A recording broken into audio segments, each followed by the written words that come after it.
नमस्कार, मैं doctor Suraj Kumar Pandit, homeo insight में आपको स्वागत है। आज का जो टॉपिक ले लिए देख ही लिए होंगे कि प्रोस्टेटिक जो ग्लैंड है उसका एनलार्जमेंट हो जाता है। बहुत सारा मेरा पेशेंट है जो कमेंट में कहते सर एनलार्ज प्रोस्टेट के बारे में कुछ बताइए। तो आज का वीडियो वही है। जब प्रोस्टेट एनलार्जमेंट हो जाता है तो उसी को बीएचपी कहा जाता है, जो कि एक ऐसा बीमारी है कि उम्र के साथ साथ ये भी बढ़ता जाता है और एक समय आएगा जैसे कि 40 से थोड़ा ऊपर ये अपने आप बढ़ जाता है और आपका शरीर में दिक्कत देता ही है। तो इस विषय में आज जो बताएंगे कि प्रोस्टेटिक है क्या, कहाँ रहता है, इसका क्या लक्षण है, आपके शरीर में क्या लक्षण होने पे आपको ट्रीटमेंट कराना चाहिए या तुरंत समझ जाना चाहिए कि मेरा ऐसा क्या हो सकता है, और लाइफस्टाइल में क्या क्या आपको चेंज करना चाहिए ताकि तुरंत आप ठीक हो जाए, उसी के बारे में आज बताएंगे। चलिए शुरू करते हैं। देखिए, एक्चुअली आपको डरना नहीं है। पूरा वीडियो देखिए। पूरा ही वीडियो देखने से हम बताएंगे किसको डरना चाहिए, किस स्थिति में डरना चाहिए और किसको क्विक ट्रीटमेंट कराना चाहिए। देखिए, एक्चुअली प्रोस्टेट है क्या, पहले उसको हमको समझना चाहिए। देखिए, ये एक पुरुष का, मेल का छोटा सा ग्लैंड है जो कि यूरिनरी ब्लैडर, जो पेशाब का थैली रहता है, उसके नीचे ही रहता है और इसका काम ही है प्रोस्टेटिक फ्लूइड उत्पन्न करना। लेकिन होता क्या है, जब ये थोड़ा बढ़ जाता है, वयस के साथ साथ, उम्र के साथ साथ ये भी बढ़ता है, तो उसके बाद से आपको जो यूरिनरी जो ब्लैडर है उसको प्रेस करता है वो मुंह में जहाँ नाली है, तो फिर आपको यूरिन में दिक्कत होना लाजमी है। तो ये जो बढ़ जा रहा है इसी को हम लोग बीएचपी या तो फिर बेनिन प्रोस्टेटिक हाइपरप्लासिया कहते हैं।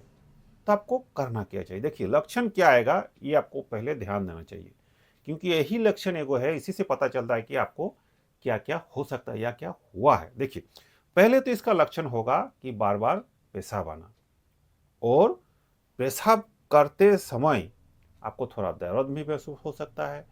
दूसरा, रात को 2-3 बार 4 बार आपको परेशानी होगा, उठना होगा पेशाब करने के लिए। तीसरा क्या होगा, यूरिन का जो फ्लो है वो बहुत पतला हो जाएगा। हो सकता है कभी कभी दो मुहा वाला और पेशाब हो, कभी कभी पेशाब खत्म हो गया, लगेगा कि पेट में मेरा पेशाब रह गया, और कभी कभी पेशाब करके जब उठते हैं तभी 2-4 बूंद गिर भी जाता है। अगर ऐसा आपको लक्षण हो रहा है तो कमेंट में लिखिए कि आपको कौन वाला लक्षण ज़्यादा हो रहा है। एक चीज़ ये।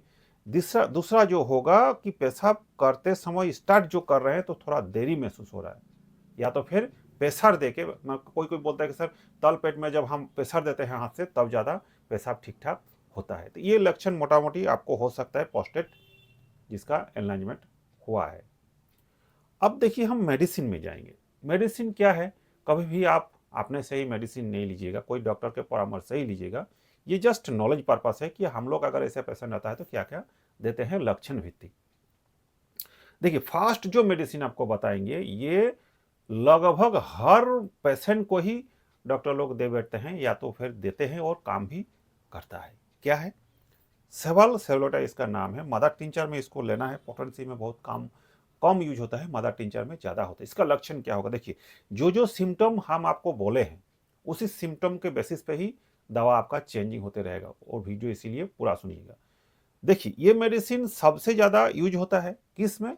जिसका प्रोस्टेट बढ़ा हुआ हो और रात को बार बार पेशाब आपको जाना पड़ता है और नींद का डिस्टर्ब होता है, उसके साथ आपको वीकनेस भी महसूस होता है। नींद नहीं होगा तो शरीर दुर्बल ऐसे ही होगा। तो उसके लिए ये मेडिसिन बहुत अच्छा है। बार बार पेशाब जाने वाला जो दिक्कत है उसको ठीक करता है और यूरिनरी जो ब्लैडर है उसको भी स्ट्रॉन्ग करता है। लेना कैसा है?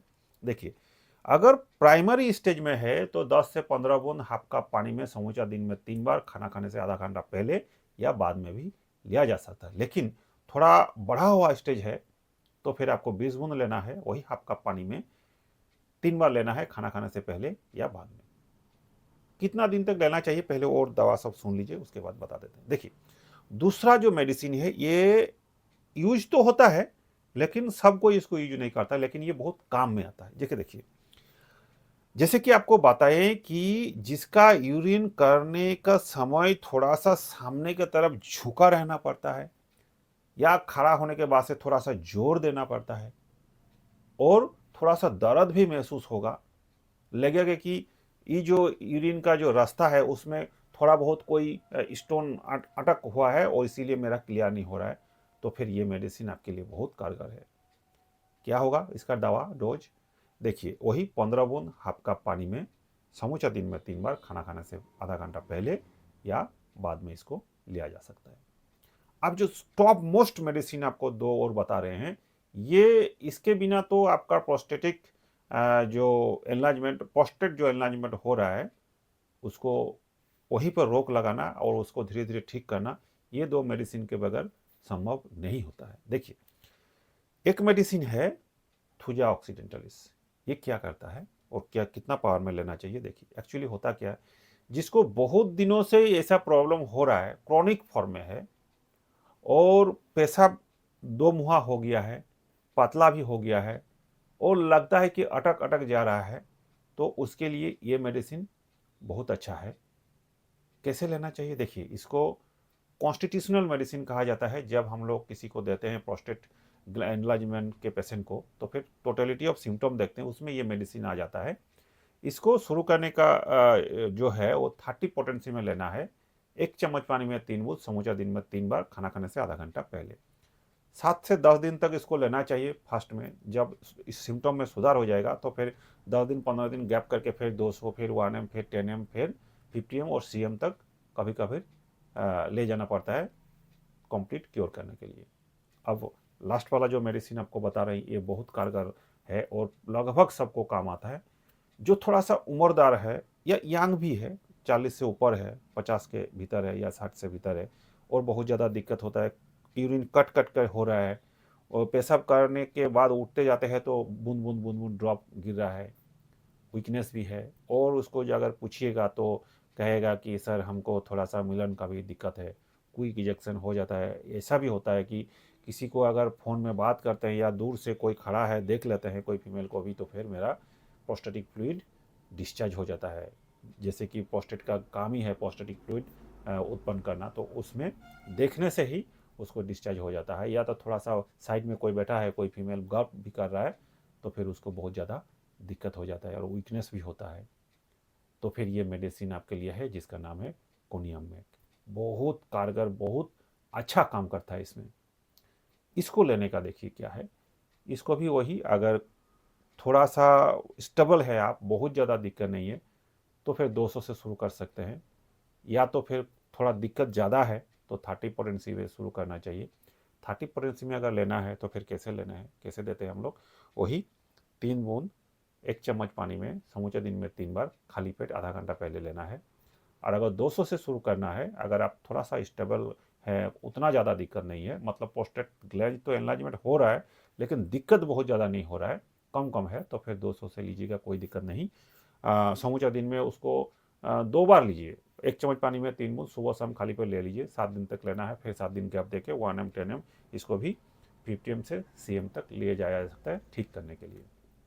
अब आपको करना क्या चाहिए? देखिए, सबसे पहले लाइफस्टाइल में जो आपको चेंज करना पड़ेगा वो शाम के समय या शाम से रात तक आपको बहुत ज़्यादा पानी नहीं पीना है। सुबह से शाम तक जितना पीना है, शाम के बाद से उतना पानी आपको नहीं पीना है। दूसरा, आपको रोज़ पैदल चलना पड़ेगा और इस रिलेटेड जितना भी व्यायाम है आपको करना चाहिए और बहुत ज़्यादा एक जगह में आप बैठे नहीं रहिएगा। और PSA का एगो टेस्ट रहता है, उसको आपको करा लेना चाहिए कोई डॉक्टर के गाइडलाइन से। तो आप उम्मीद करते हैं कि ठीक हो जाएगा। कोई कोई प्रश्न सवाल करता है कि सर ये क्या ठीक होता है? ठीक होता है या नहीं होता है? कि अगला वाला जो वीडियो है उसमें आपको बताएंगे डिटेल से और केस टेकिंग भी कराएंगे। तो साथ में रहिए। अगर अच्छा लगे तो लाइक शेयर कीजिए और सब्सक्राइब करके रख लीजिए।